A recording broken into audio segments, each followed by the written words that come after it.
我哋最後三題係我哋最後三題咧，係有一啲創意少少嘅題目啦。呢個係咁在座咁多位都係音樂之人，聽咁多歌，你哋揀一個歌詞送俾千代，你哋會揀邊一個歌詞咧？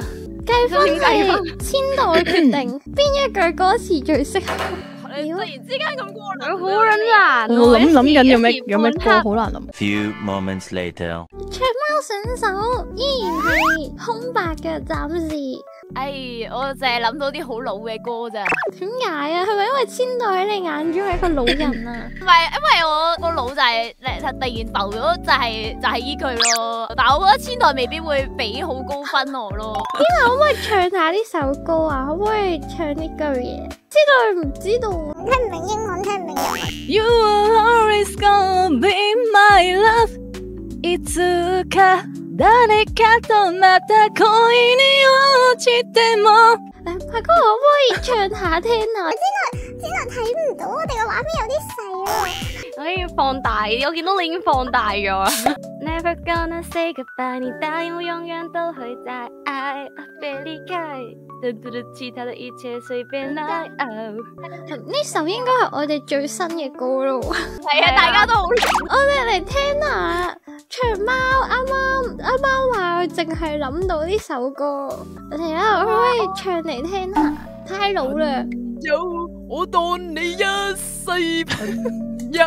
你把聲都突然之間好老。我覺得我呢首啲歌詞幾好啊，係一個我好相熟嘅朋友寫嘅呢個歌詞。我覺得真係嗰個答案係幾正啊！真係唔幫自己拉下票啊！因為我覺得我嗰個唔夠 sweet 咯，我淨係當你一世朋友，唔係戀人朋友，我覺得輸咗咯。即係就咁睇咧，唱包佢都算有啲自知之明。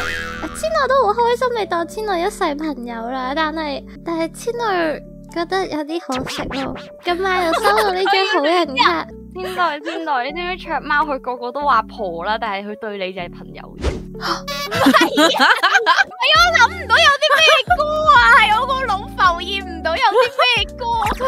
佢成日都同千代講話，好想同千代一齊啊！出到街又成日喺度對千代上下打量，然後上下打量，佢當你朋友啫，一世嘅做事。千代了解噶啦，千代係你唯一嘅朋友，而其他人都係你嘅婆。你老婆噶？太遲啦，所以千代決定我哋呢題係俾分 Makuro 同埋 Tina。做咩呢？長貓，千代俾唔到分你，呢個答案實在太過係我老傷人啦。